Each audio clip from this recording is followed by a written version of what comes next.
bunker. Yeah, this the bunker. This the bunker. Welcome to the bunker. This the bunker. Yeah, this the bunker. This the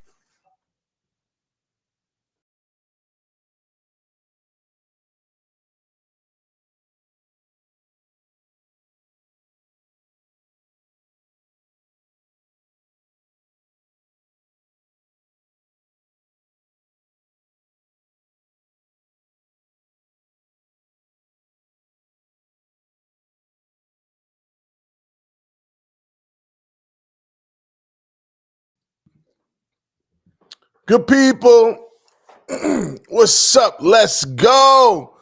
Listen, happy Wednesday. Shouts out to everybody tapped in the YouTube, Facebook Live. We got IG Live. IG, what up? Double salute. Whoa, we got an episode for you today. You are tuned into the Breakthrough Bunker, where we don't run from the storm. We learn to dance in it. I'm your host, Murph, a.k.a. Mr. Motivation, and every guest on this stage has turned pain into purpose and broken dreams into blueprints for success. Today's guest, none other than the Tina Nixon. Flat out excited. I'm excited for you to meet her, for her to share her story, gems, and see, y'all think I could talk. Ooh, listen. Girlfriend could go. So we scheduled for an hour. We gonna see. So about Tina, she's not just breaking glass ceilings, she's building doors for others to walk through. Meet Tina Nixon, senior healthcare executive, DEI-certified practitioner, and servant leader with 30 plus years in human service, advocacy, and transformation. From the halls of healthcare to the heart of community work, she's championed equity, inclusion, and purpose-driven leadership. This episode is for anyone fighting to be seen, ready to serve, and determined to rise. Woo! But before I bring her out, you know we got to set the tone. We got that 3, 2, 1 with Murph, where I share 3 thoughts, 2 quotes, and 1 prompt or question I have for you. But before we get to that, we got our sponsor spotlight or org shout out. Today it's all about Glen Hope Farms.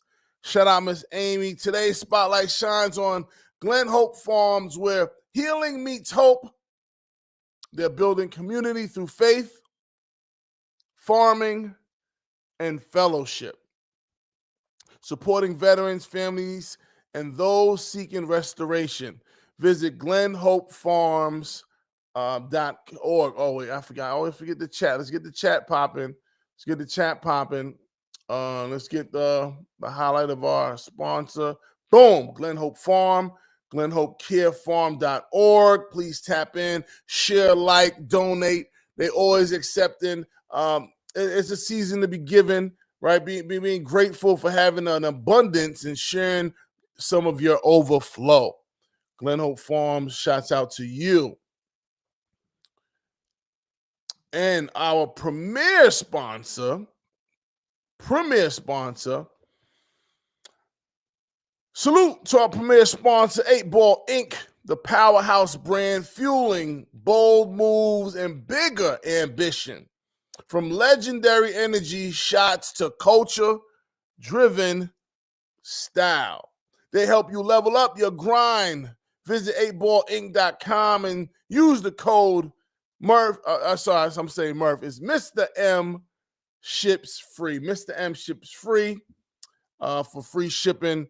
Lock in and elevate. Mr. M Ships Free. Lock in and elevate. Shouts out to 8 Ball. Double salute. Let's get into our 3, 2, 1 with Murph. Here we go. Hold on. Actually, hold on 1 second. Let me fix my lighting. I might need a lighting sponsor. Hello.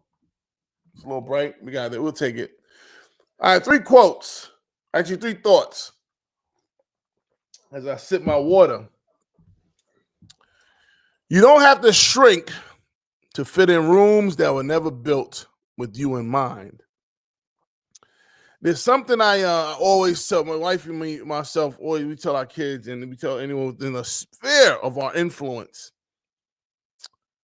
Any room you walk in, that room, good people, listeners and viewers, that room just got better now that you are there.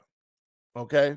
Stop negotiating your brilliance for comfort. Create your own space. Expand the one you're in. Number 2, empowerment isn't just what we give, it's what we model. Empowerment isn't just what we give, it's what we model. People don't just follow advice, they follow examples. Show up as what's possible. I was talking about this today. We was listening to Dr. Rick Rigsby. He said something about advice or lessons learned from a 3rd grade dropout. And one of them was model the behavior. Dope, fascinating speech, by the way. I'm one of them dudes that really study speeches. And Dr. Rick Rigsby, oh man, it's a masterclass. Just go to YouTube. Lessons learned from a 3rd grade dropout. It'll pop up. Just kick back and get your notepad ready and take notes. It's a treat. You're welcome. Number 3, resilience is sacred work. The battles no one saw are often the blueprints for the healing others need. See, your scars, good people, listeners and viewers, might be someone else's survival guide. Don't underestimate your lived wisdom. Don't underestimate your lived wisdom. And know this, that when you mix knowledge with wisdom, that those two combine, transformational. 2 quotes. You know I love quotes. You define your own life. Don't let others write your life story. Tina Nixon may have said that, or she may have quoted it. She could share with us which one it is. But we was talking about this today. I was just on a podcast. Man, what's the name of that podcast? Oh man, last night. Forgot my guy named Reed. But it talked about, he was talking a lot about trauma, but it was about the stories, right? It's escaping me. Forgive me, my G. But I know we talk about, oftentimes society tells you your story based on where you're from, what circumstance you're in, what you've done and what you haven't done. But at the end of the day, you have the choice to accept that or not, right? You can tell your own story. How are you going to tell my story, right? 2, there is no greater agony than bearing an untold story inside you. I believe that's a Maya Angelou. Shouts out to Maya. There's no greater agony than bearing an untold story inside you. One reflective prompt I have for you tonight, listeners and viewers. What version of yourself have you been hiding to make others comfortable? What version of yourself have you been hiding to make others comfortable? And what might change if you let them speak? I'm going to let you sit with that one. All right. 3, 2, 1. Shouts out to everybody tapped in on IG. What up? What up, IG? What up, YouTube? Actually, go to the chat. The activated your chats here. Shouts out to you, YouTube, and Facebook. All right. Before we bring her out, let me tell you about a woman whose journey is a testament to service, transformation, and unshakable purpose. Tina Nixon isn't just a leader. She now holds public office as the newly elected Dauphin County Clerk of Courts, a role earned through decades of community-centered work. But her story goes far beyond an election win. With 30-plus years in human services and a deep background in healthcare equity and mental health advocacy, Tina has spent her entire career lifting voices that often go unheard, turning her compassion into policy and her advocacy into real change. From training mental health first responders to designing inclusive systems for healing, to now being entrusted with the responsibility of serving her entire county. Tina's leadership is rooted in empathy, excellence, and unwavering integrity. She doesn't just lead by title, she leads by living her values out loud. She doesn't just speak change, she embodies it. So tonight we're honored to welcome to the bunker a public servant, a community champion, and a truth teller for our times. Those listening and viewing, please welcome to the stage, Miss Tina Nixon. Miss Tina, what up, girl? Hey, Mr. Motivation. We are here, my friend. How you doing today? I'm doing great. It's an honor and privilege to be with you this evening. And thank you for that wonderful introduction. And again, I just think it's wonderful that you have this platform that we can share our experiences with those who are coming before us, those who are behind us, and that we can uplift one another. So I truly thank you for what you do and all the things that you do to uplift our community. No, I appreciate it. Appreciate it, man. I appreciate it. I'll tell y'all this. We scheduled for an hour, but Miss Tina was clear. She said, I and us are the thing in front stopping her from cooking Thanksgiving dinner. So I don't know that we gonna go fast, but I just want y'all to be cognizant of that. Whatever that means. But Miss Tina, as we start to show off this fashion, tell the people how you know Merv. So I met you, like, it was happenstance because I was having an event at my house, and who said, someone's like, you need to or connect with this person, and I can't remember who it was or how we connected. Oh, I know. What we connected with the work that you were doing in Lancaster County with Dr. Livingston.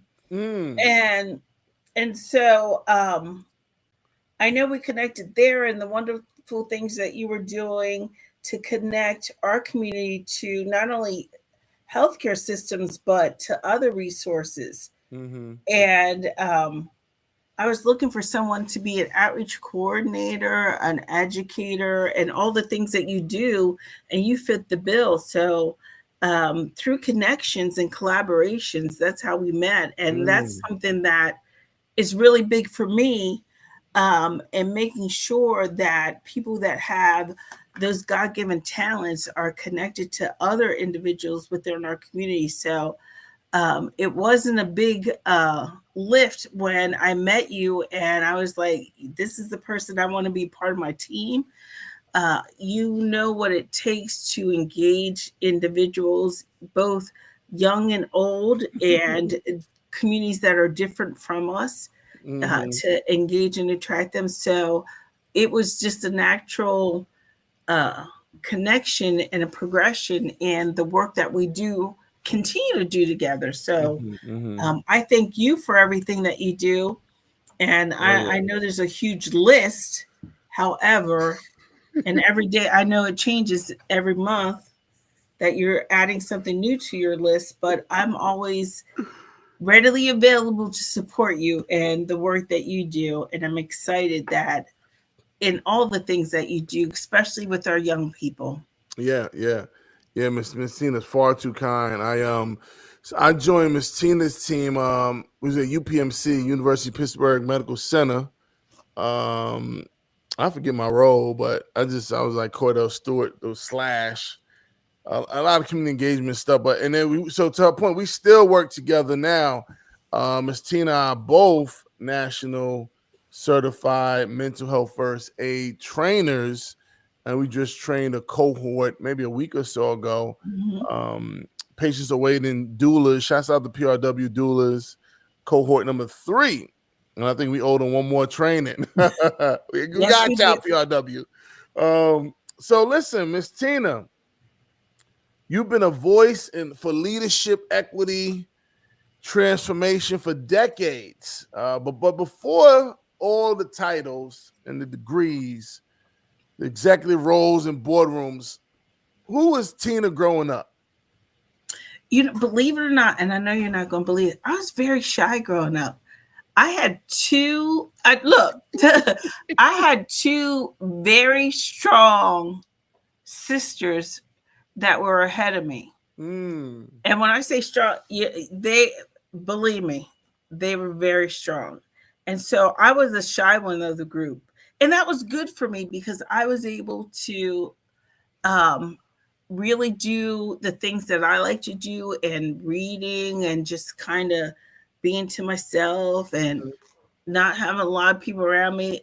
And I know you're probably like, she's probably making that up, but you asked my sister. Right. I was very, very shy growing up. And it wasn't until I um, recognized that those who are the most vulnerable amongst us needed a voice. Mm. And that's when I kind of developed my voice. And I'm so good at advocating and speaking for other people, where during my election process, like, it kind of gives me the, like, I don't like to talk about myself. Mm. I'm an advocate for, those in need, women and children, people who face, adversities and barriers. I'm great at doing that, but it's really hard for me to talk about myself and uh, promote myself. And Mm. so that's something that I had to learn. Well, I think. Well, thanks for sharing. And one of the reasons I started this platform was, one, to connect with my friends, and I literally just go through my phone, but oh yeah, we got to invite so and so, we got to invite so and so, and to share what y'all doing. So that's a great segue. What are you promoting? What you working on? How can we support you? Talk to me. Pitch So, you. mental health first aid training is something I think is so critical to many communities, all of our communities, especially communities of color, especially when, mental health has been kind of the taboo in our community. So for us to be able to train individuals that look like us, that are out there, boots on the ground, with just a tool of mental health first aid, that's something I'm very passionate about. Hmm. Um, I am a servant leader, if nothing else, and being able to serve the community is important to me. So I've run for, uh, actually, I run twice for office. The first time I run for the House of Representatives for Pennsylvania District 103. It didn't turn out the way we wanted, but I learned so much from that experience. And I learned the importance of uh, really responding to those in need and doing what you say you're going to do. Mm-hmm. And that's important to me, and being able to follow up and follow through, especially for individuals in need. The second time, and this time that I won, it wasn't something I planned. And I'll just share my story of November 5th, 2024. Uh, that's the day they eliminated my position. Mm. Uh, and you know what? I kind of sensed something was going to happen, and Mm. God has gifted me with discernment. So I take that for what it is, and I'm learning about that and growing in that. But that day, I was very, even though the 10 years of work that I did in our community health, and building diversity, equity, inclusion, I always felt that, you know what, I'm going to be okay, Mm. because it was the day of the election. And if I could be, it was the shittiest day to be your job to be eliminated. However, Right. I was very hopeful. And I think there were 92% of us that were very hopeful during that time. Mm-hmm. And the way, I don't know if we anticipated, well, I think we did, behind the scenes, but we were hopeful that the election would turn out in our favor.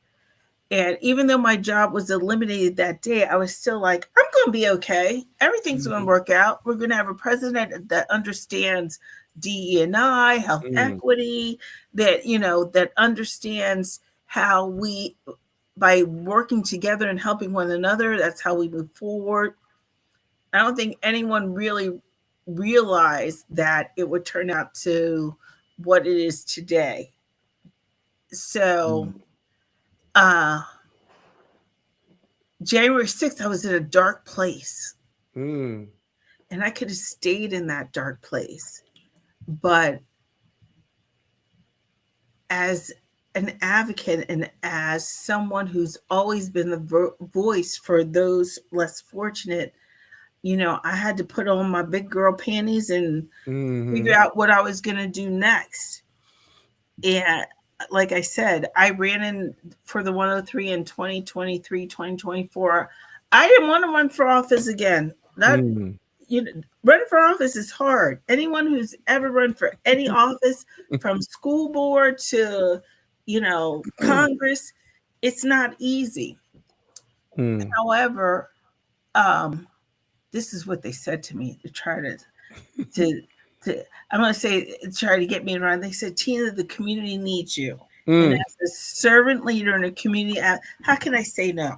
Right. Because this is the work I've done all my life. And I said, let me think about it. Let me research. Let me see what this position is all about.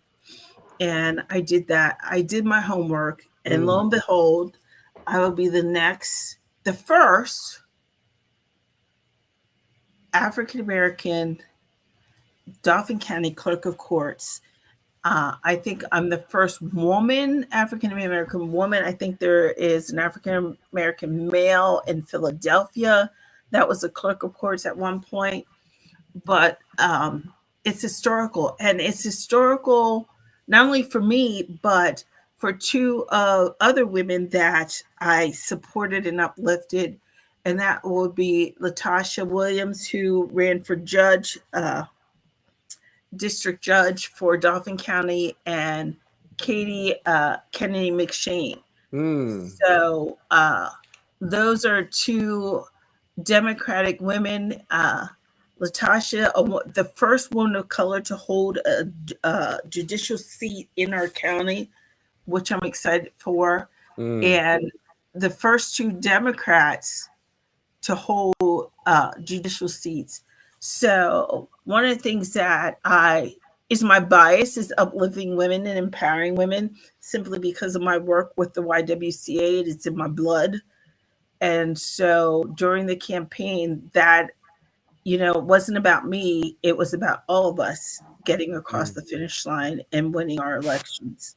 And I'm happy to say that we did. And I'm really excited for what's to come. Check. Wow, so many thinking thoughts. So what exactly is clerk of courts? What would you be doing or responsible for? High level. So high level, the clerk of courts is the administrator of the court system, scheduling hearings, making sure that we're aligned with the judges, working one-on-one with, the judicial system to make sure that individuals receive their trials in a timely manner. As you know, justice delayed is justice denied. And in Dauphin County, we've had some history of individuals not being released on time, individuals not being given, their court hearings in a timely manner. So my role will be to make sure things are done in a transparent way, in a timely way, and a collaborative way. This isn't a position where it's Democrat, Republican. This is a position that serves the people. I don't care who you are. If you come to our office, we're there to serve you. And I say that because it was so funny. I went down on Monday of this week, and this older gentleman said, "I didn't vote for you." And I said, "I don't care. I'm still here to serve you." And I think he was taken aback. And sometimes I got to control my bluntness. Right, hello. We need to put a mute button on her. But I had to say that to let him know, like, Right. this isn't what it's about. It's about serving the people. And if Mm, you're truly of the spirit of serving the people, I don't care if you're green with yellow polka dots. I'm going right. to still provide services for you. Mm. So, Ms. Tina, so you ran before. Now we got clerk of courts. Is there a bigger play in the future that you could say? I don't know if my clearance is high enough. Well, if you would listen to my daughter, she say, Tina Nixon, President of the United States. No, that's not it. You know what?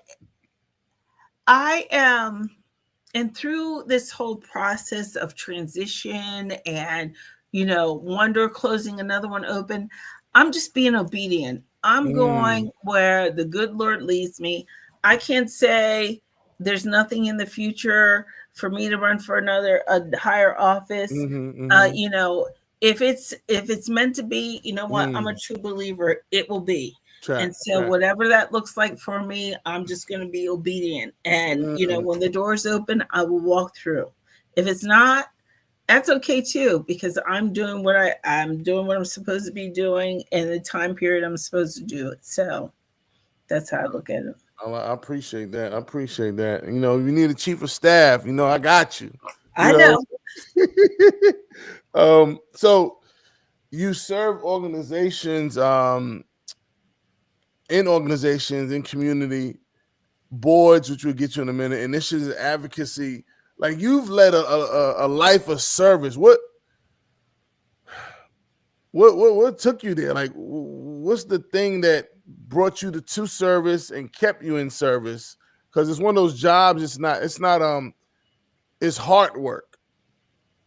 You know what I'm saying? So, what is that thing that drives you in the service world? And you know what? I think about my mother, my grandmother, and more like my mother, who was, she always told me, no matter how much you have, no matter what stage of life you're in, if there's someone else in need and you can share that or give that to someone, that's what we do. Mm, And so my life of service came from, her being my role model, and mm, role model to the point where, um, I think folks took advantage of that, and and I understood that aspect of it. So, being able to serve and be a leader and do what I've done throughout my career, I really stand on the shoulders of my mother and my grandmother and the work that they've did in our community. And it wasn't, and I'm not the type of person, and they weren't the type of people where I did this, let me tell everybody, let me put it on the front page in the newspaper. I want accolades. They did it in silence. And, mm, when we talk about today, we talk about community health workers. I consider those individuals being community health workers before it was a title. When we mm, talk about neighbors and how to care for your neighbors and this whole collective that we're going back to. I have two women that did that before, you know, it was the in thing. mm, And I just feel that it's so important that we connect. Everybody wants to connect at some level, mm-hmm, but as communities and in the environment that we're living in, it's so important that we create and connect to mm, our communities and provide them what is needed so that we can all move forward together. mm. This whole competition thing, it to me, it's out the door. If I have Yeah. something and I can help support you and whatever it is that you're doing, I'm going to do that. Mm-hmm, And so those are the women that taught me how and what it's like to truly be a servant leader and mm. truly support our community. You talk about role model. I mean, extensive career, your journey. Did you have mentors? Do you have mentors? Oh, absolutely. I have mentors, and I have what I call my tribe. Mm. Um, I had so many phenomenal mentors during my career.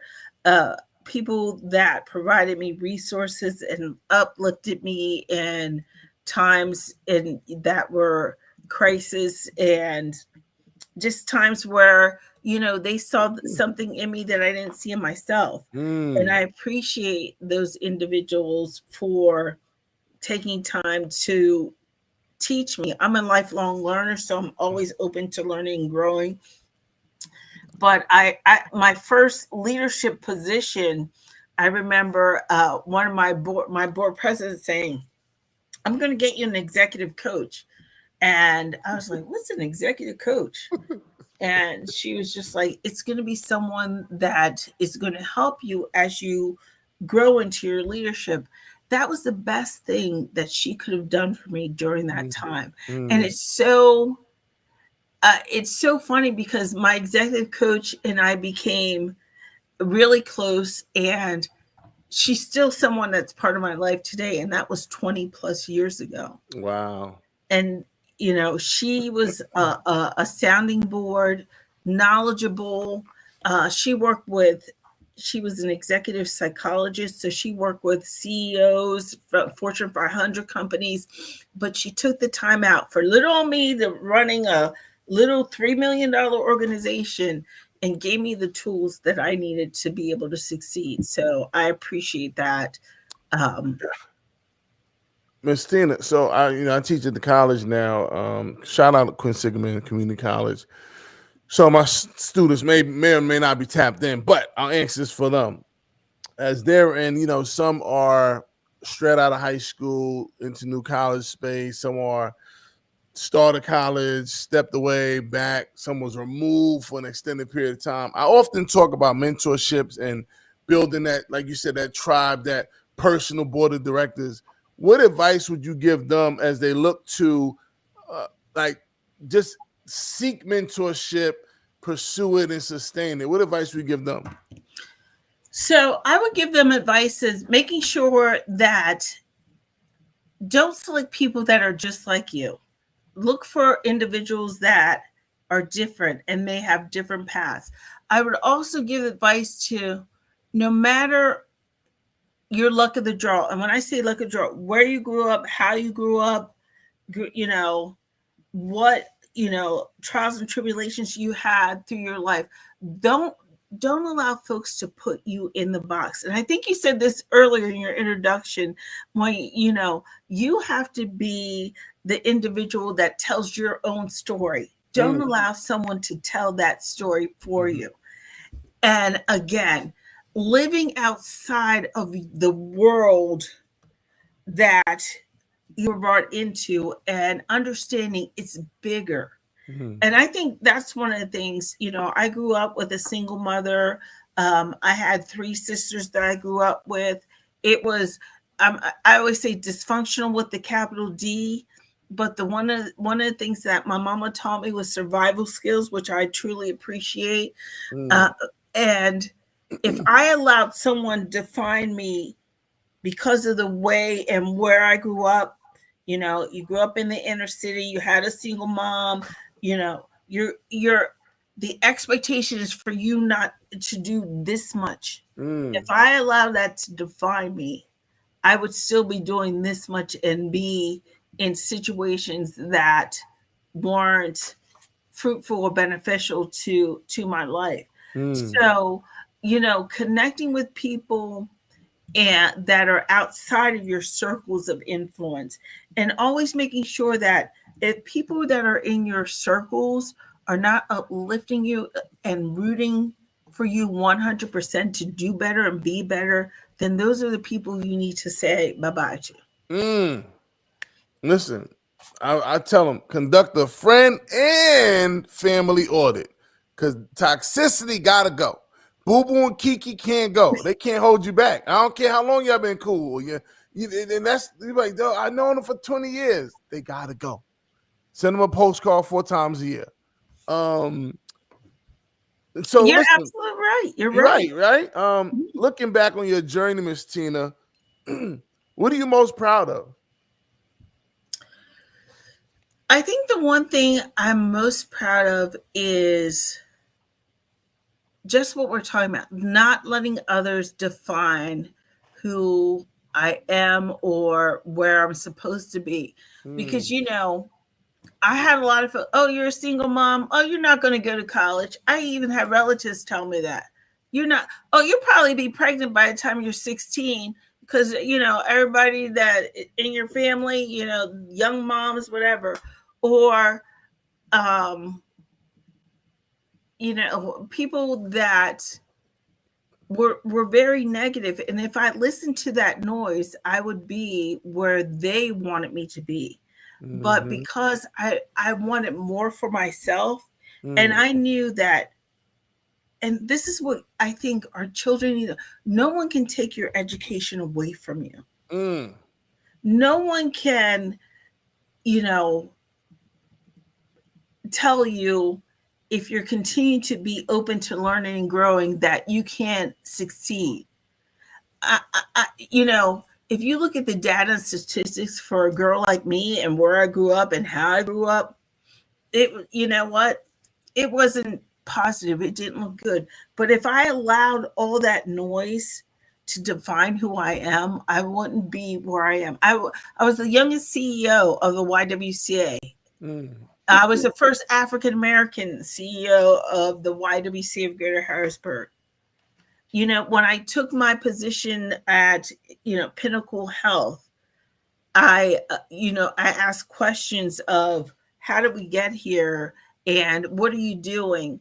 And, there wasn't an expectation that I would take it to another level. I was just there to fill a void. But, through hard work and really understanding what my role was and how I can impact the community, I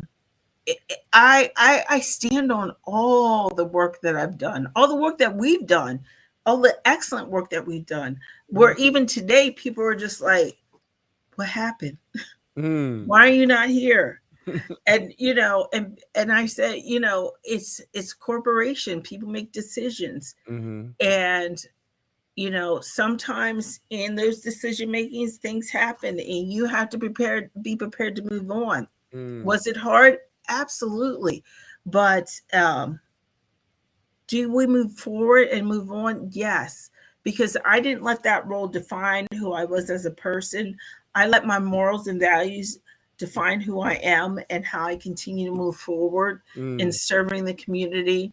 And I've had wonderful opportunities and connections before, during, and after. And so when, like I say, when there's one door closes, don't let that make you feel that you're defeated. Sure. Just look at opportunities to continue to learn and grow and build those, collaborations and those networks that help you move forward. Miss Tina, looking at your whole this makeup, this journey, all the things you've done, strong Black exec, powerful roles, helping the people. Was there ever a time you doubted yourself, and how did you push through? Was there ever a time you doubted yourself, and how did you push through?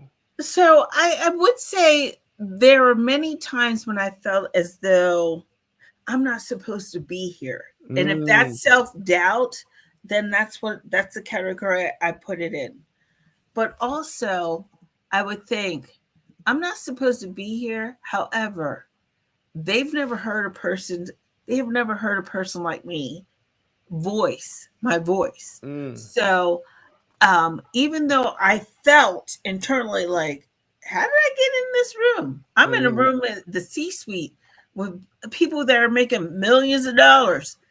And how do I get my point across? How do I make them understand the importance of the work that I do? And it's all about doing your homework. It's all about, you know what? Even if, and I love this quote, even if your voice shakes, please, you still have something to say and people will listen. And many times throughout the years, I would say things and I felt like it fell by the wayside. But then, as we continue to move forward and you build that confidence up, there were many times I didn't have to say anything because the people in the room already knew what I was going to say. And they were my advocates, my confidants to understand, what? I know what you're going to say. If I raised my hand, I knew there was like two people in the room that would be like, "Oh, we know what she's going to say and we feel exactly the way she does." So, look, they text me and be like, "You don't need to say anything. I got you, girl." And so building those relationships where people understand what your passion is, what your mission is, and it's not about you personally, but it's the greater good. That's when you build those synergies around making sure that things, I would say things not go your way, but you are able to move things forward in a positive way. Miss Tina, I got a lot of people like my audience, whether it's on this platform and in school, people I coach that are either stuck, they're stalling, or they're starting over. What advice would you give them? I mean, I would assume with the years of experience you have, you may have been in each of these buckets at some point in time. What advice would you share with them to help them push through and keep going forward? So I you know what, and I say this to my children. I say, if you fail a plan, you plan to fail. So whatever it is that you are going after that you want to do, make a plan and have a strategy around that plan. And sometimes it's a slow go, but each day work on that plan or the goals that you establish with that plan, because you will get to where you want to be if you do that. And I'm a big fan of writing things down. And I know everybody uses a computer. I guess I'm an old lady. I I'm with like to you. write I'm with notes. you. I like to write notes. I like to have, like, I have this calendar that has a lot of different lines on it. And I like to see, I'll write things down of what I'd like to accomplish during the day or my goals for the week. And making sure that each day I'm working towards that.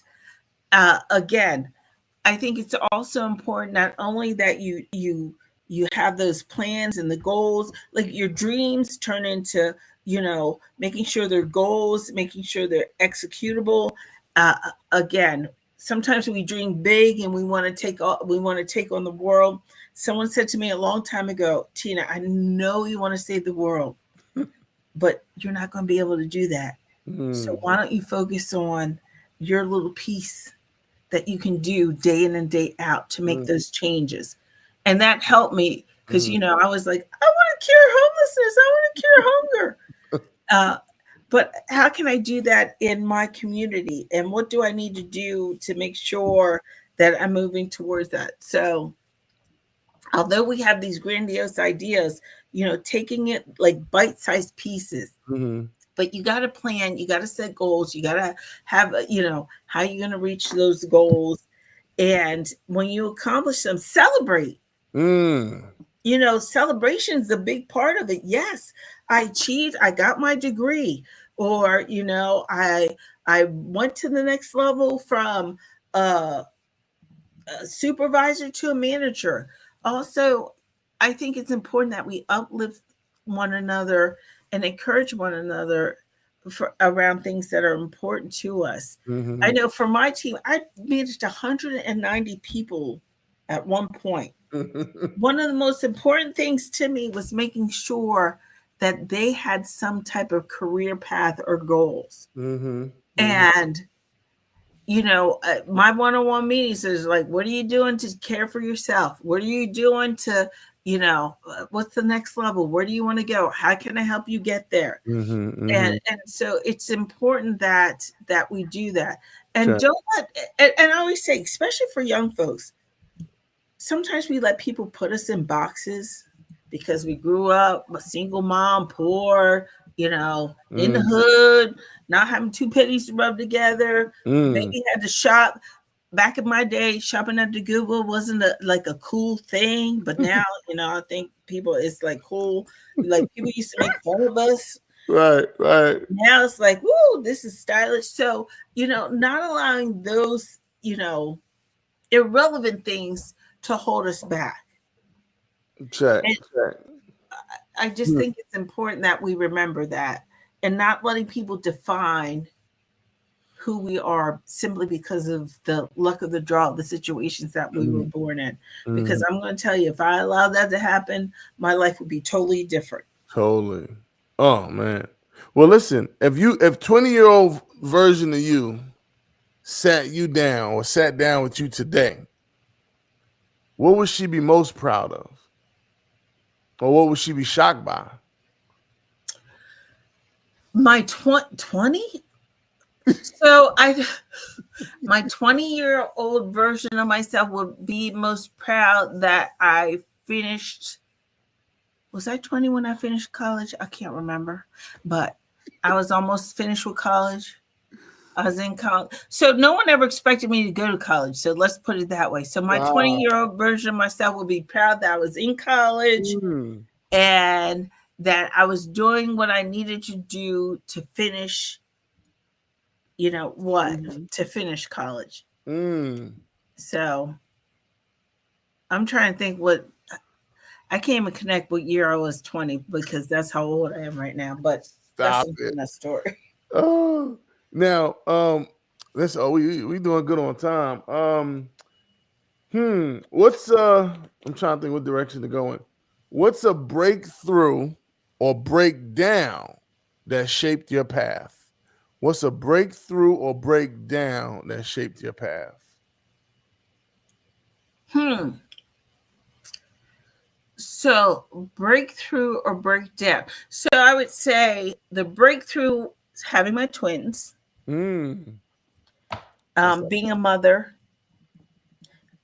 And I had to tell you, I didn't really want kids. And so when they told me I was having twins, I was like, oh, Lord.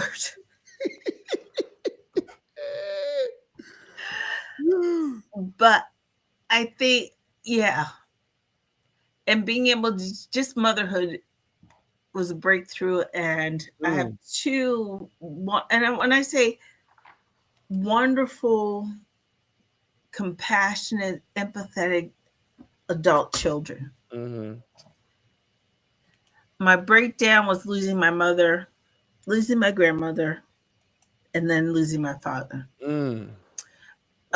Losing my mother sent me to a dark place where I could have easily stayed. But when you are in your family dynamics, kind of when they entitle you, oh, she's the strong one, she's the one that takes care of everything. I think that was my break. And losing my sister too. I think losing my sister was my breakdown because she was my very best friend. She was the glue that held us all together. And losing her really had an impact on me. And I'm still having breakthroughs. Winning this election is a breakthrough. Hello. It don't stop. It don't stop. Right. So I think understanding that when you get to those dark spaces, know that you don't stay there. When you get to those spaces where you just feel broken, don't stay there. Figure out what you need to do to heal and move forward. And I think that's so important. And you may need to do a combination of things because it's not one size fits all. I know I had to do a combination of things. I didn't grow up in the church. I grew up Catholic, so we went to church school, but it wasn't the most meaningful experience. And so I'm on this spiritual journey now to connecting with the higher powers. And so I think you need to understand, yourself and what you do to care for yourself both physically, emotionally, mentally, spiritually, because all those things are all about well-being. Yep. And if you think, if one of those things is missing, it can come back and bite you. So it's really looking at how you deal with the whole person and care for the whole person and being able to move forward in this society. Because I'm going to tell you now, right now, what's going on in our country could take a lot of people out. Mm-hmm. And I think we are building collectives. We're going back to what our ancestors have done in coming together and sharing our best talents with one another. And if you can do this and I can do this and we can come together and make it happen, then that's what we do. And I think we're going to probably need to do more of that as we continue to move forward. That's right. And I know there are a lot of folks working on understanding the importance of the collective of us, because no one's coming to save us. I was just listening to earlier today, someone talking about education and historical education. How do we teach our children the history that is currently being abolished in our country? And I was thinking, you know what? Maybe we need to start some type of historical cultural school on weekends where we teach students about the history of not only our history, but the history of other cultures. Right. And so I was thinking and I know I'm not the only person thinking this way. I know there are a lot of people thinking this way. So I don't think I'm like brilliant at thinking something new, but I think there's an opportunity for us to do things differently in teaching our children, because I truly believe that's how we're going to survive. If we don't start teaching our youth and engaging our youth in all these processes, we're going to be a lost society. No, I agree. Yeah, thanks for sharing. Something you was talking about, I had a thought when you were talking about your breakthroughs, you still having breakthroughs, and those dark moments are going to be there, and how you push through. One of the things, this may work for some people, but you get a jar, and all of your breakthroughs, your wins, you just write down on a little paper, fold it up, and drop in the jar.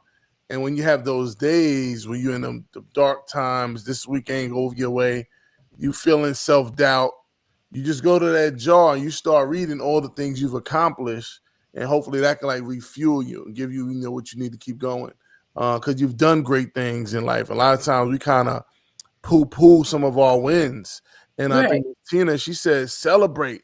Listen, I don't give me a small reason to celebrate. I'm like, where's champagne at? What you did? You started how many? 3 days in a row? Oh, celebrate.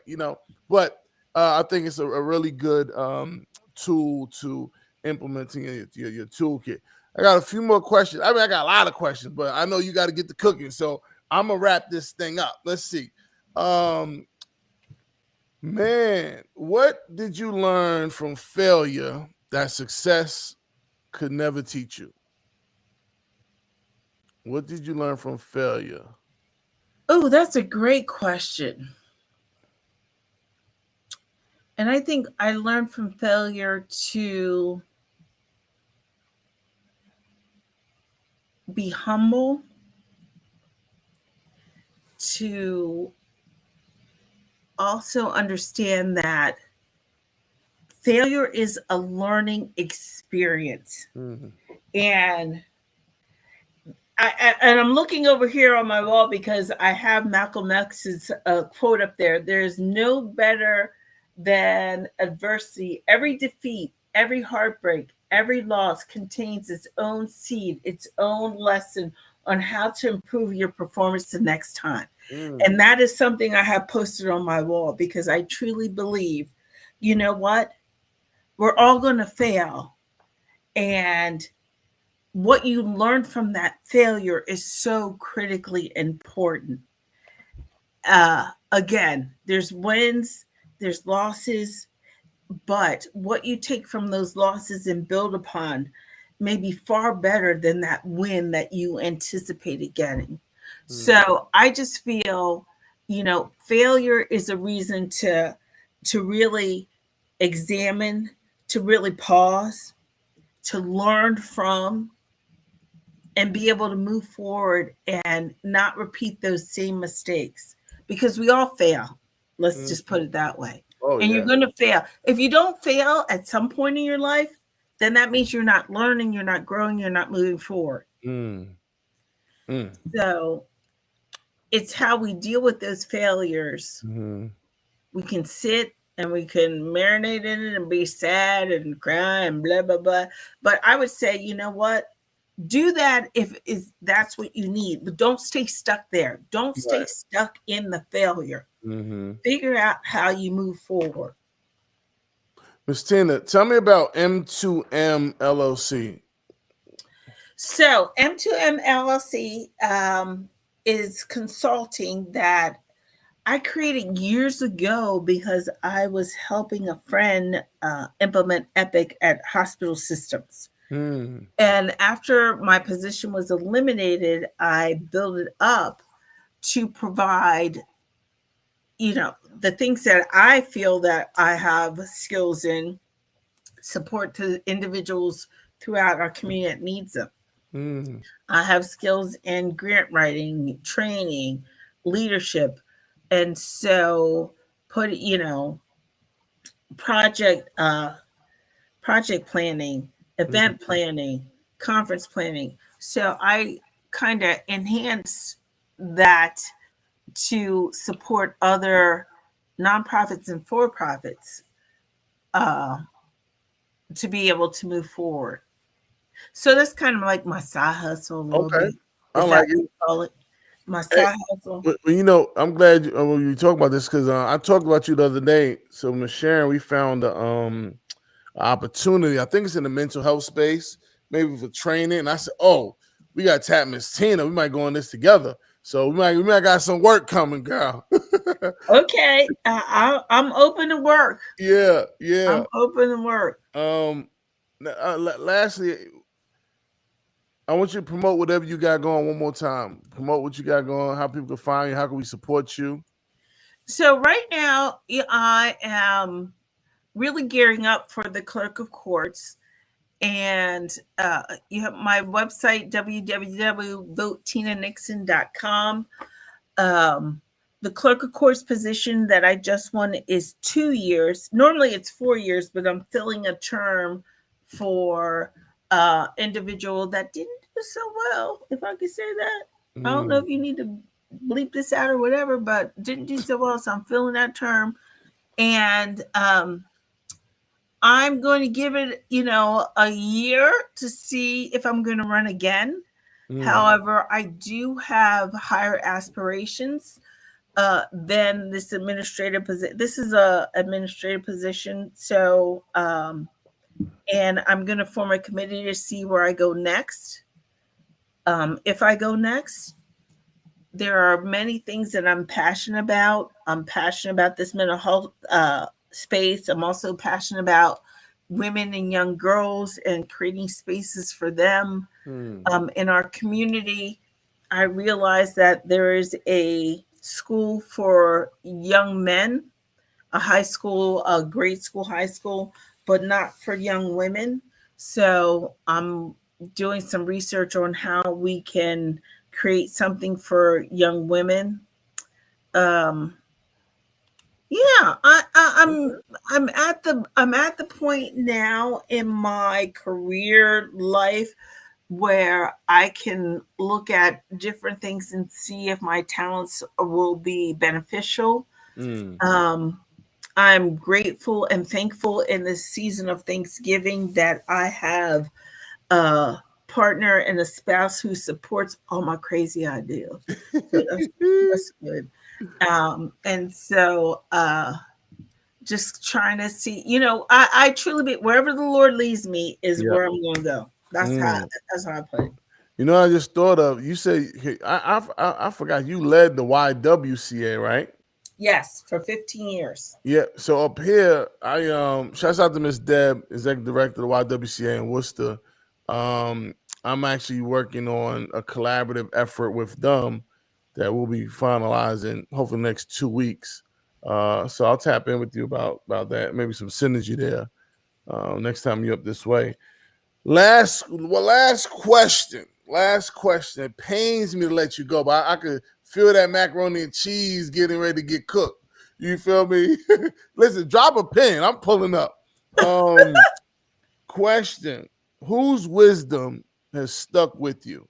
It could be a person, a principle, or a powerful quote or teaching that has helped guide the way forward for you. Whose wisdom? Oh, wow. I would say my grandmother. And my grandmother her name was Cleopatra Faribault. She was involved in politics. She worked for K. Leroy Irvis. She was his chief of staff, who's the first African American Speaker of the House in Pennsylvania. And one of the things she told me when I was starting out in my career, she said, look at the person that's in charge. Look at how they behave. Look at how they dress. Look at how they treat and interact with people. And that's how, again, you either want to or you don't want to. You're learning. You could be 5 people removed from them, but continue to watch. And I've been a watcher of people for a very long time. And I've learned so many things. But she's the one that really sparked that idea of look at where you want to be and see if that resonates with you, and not emulate, but build the tools that you need to get there. And I would say my mama, simply because she taught me survival skills. And there's no shame in my game. People think, oh, you have this title, you can't do X, Y, and Z. But as a servant leader, I never ask anyone to do anything that I won't do myself. And so I think people are shocked by that sometimes. I will move a table. I will set up a table. I will do whatever needs to be done. Yes, ma'am. Oh, love it. Love it. Miss Tina Nixon. This has been in the making for some months now. We pulled it off. I know. The day before Thanksgiving, I was like, my kids were like, what are you, 8 o'clock? Isn't that your bedtime? They make fun of me. But I get up at 4:30 in the morning. You know that. Well, I know that because we used to have I'd be like, you on your walk, it'd be like 5:30 or 6 texting. Miss Tina, you up? What we gonna do with this meeting? People are like, oh my goodness, you're the only person. Like, if I text you at 5, you texting back right. I'm like, because I've been up for a half hour, 45 minutes. And your calendar used to be so crazy. That's funny because now my meetings start at 6 a.m. just to maximize the day. But absolute pleasure, Miss Tina. I can smell the food already. Have you had any closing thoughts? She always closes out our mental health first aid sessions because she got them pearls of wisdom. Leave us with some, Miss Tina, as you head to the kitchen. So yes, because I'm going down there and make sure the stove is off. You know what? We're in a season of Thanksgiving, and even though our country may be in turmoil, there's always something to be thankful for. And I just think it's so important that we're thankful for each other, thankful for being able to uplift and continue to do what we need to do to move forward, understanding that what's happening today is not going to be forever. And we still need to do our part, and don't let the nonsense defeat you. And I just feel that if you're an advocate, continue to be an advocate. Whatever role you're in, continue to do, because we as a community need one another and need to connect with one another. So share your talents, speak up, speak out, and let's continue to support one another. I think that's how we're going to truly move forward. Man. Listen, I appreciate you. That's a dope final thought. Maybe I might want to shut it down right now. Miss Tina, I appreciate you. I'll talk to you soon. Double salute. Shout Yes. out to the family. Tell hubby I said what up. I will. Thank you. Shout out to your family. Have a wonderful Thanksgiving. Yes, man. Yes, we need to schedule that other mental health first aid training. Yes. So we need to get some dates, and I truly appreciate. Thank you for what you do for our young people. We need more people like you, Sean. We need more people like you. You do a fabulous job in everything that you do, and you're passionate about it. And I just thank you. Thank you for allowing me to be here, be on your platform. And yeah, let's keep in touch. Let's continue to figure out how we can support one another. Yes, ma'am. Well, you have a good night, all right? You too. Happy Thanksgiving. All right, thank you, ma'am. See ya. All right. Miss Tina Nixon, y'all. Woo! Appreciate you tapping in. Yo, y'all. Oh, man. That was dope. Wow. I told y'all we was in for a treat. Miss Tina Nixon don't disappoint. Super excited. Like I said, I've worked on Tina's team probably 3 years, and then we've been working as co-facilitators for what is it now? 5 years, maybe 6 years. So it's always good to tap in with her. I'm gonna keep her link scrolling.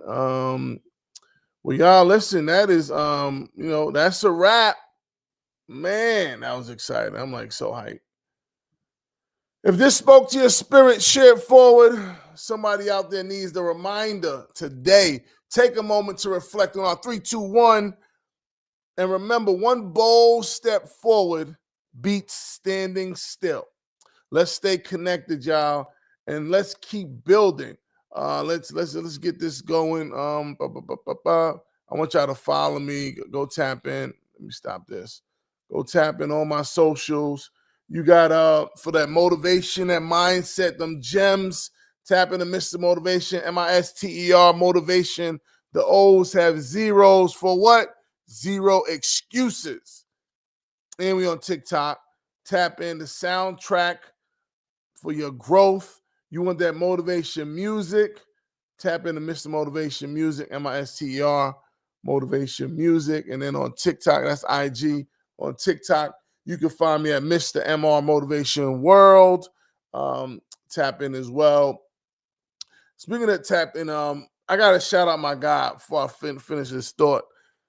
Ron James, about 4 years ago, I was in Allentown. Shouts out to Sir Dominic Jordan. He was the plug, got me connected with Ron. And I gave a talk at a middle school, high school. And I gave the talk. Talk was dope. After we doing lunch, and Ron's like, yo, Murph, where's your book? Your book is your business card. And I was like, I was stuck because I was like, huh. Now I got stuff in the drive that been curating over. I got my book of my story now that's just sitting there. We got a book about failure that we need to tap into even more. But once he told me that, I've been on a direct path to get that book published. And this year we did that. Unbreakable Valor, Triumph Through the Soul of Resilience. If you ain't know, now you know. If you're on IG, now you know. And I hadn't spoken to Ron since that sit down. Ron hit me on TikTok the other day. I said, Ron, listen, I got to give you your flowers. Because of you, I got inspired, ignited, fired up to get this book to market. And Ron said, hey, call me tomorrow. He dropped his number in the joint, and we spoke the other day. And it's just dope. Like, one, you never know where inspiration is going to come from, where that thing that's going to fire you up is going to come from. So you got to be always open to learning and listening and embracing whatever the universe is going to send your way. So I just want to say shout out to Ron James. We're going to do some work. You know, I'm sure he'll get me on some stages soon, top of the year. But another point, give your friends and people you connect with their flowers. Give them their flowers while they're here to smell them. All right? But shouts out to Rod. Excuse me. But yeah, so grab your copy, Unbreakable Valor, Triumph Through the Soul of Resilience. You go to my website, you can get tapped in. If you go to my website, you get you can order author's copy or author signature. If not, you go on Amazon. Too easy. The book that's helping people turn adversity into purpose. Coming 2026, Mr. Motivation, we're doing a men's mentorship collective. I'm excited about that. That's rolling out. We got there should be a link in what's it called? In bio, where you can tap into the interest. If you're interested, you can put your information in there. Now, fellas, this is for you. If you're stuck, stalling, or starting over, we're building clarity, confidence, consistency through the 5M formula for success. Excuse me, Murphy's fatigue. Yeah, I told you I'm gonna start at 6, so I'm up at 4:30. But mindset, motivation, money management, and massive movement. These are the 5 M's we're gonna dive into, unpack, and rebuild. We will break cycles, learn how to build wealth, learn how to lead with resilience. Fellas, if that's you or someone you know, tap in. You can shoot us an email, hello@mr-motivation.com. That's MISTER-motivation.com, and join the early interest list. Let's build. Don't forget to subscribe to the Breakthrough Bunker newsletter. It went out today, about 5 o'clock. It should have went out. Shouts out to the team working tirelessly. Well, no, not tirelessly, effortlessly, seamlessly behind the scenes to make sure this engine runs. Don't forget to subscribe to that newsletter, Breakthrough Bunker. All right. Until next time, good people, keep building, keep believing. And you already know, nothing changes if nothing changes. And with that, good people, I'll say stay resilient and do remember, you already know. I put it on my hood grown, NY, Brownsville, Bed-Stuy. I done came from the lowest low, still walk with my head high. All my life, I've been through it. Made it out, and I'm getting to it. Can't tell me I didn't do it. No passing L's, we skipping clubs. No taking L's, we getting done.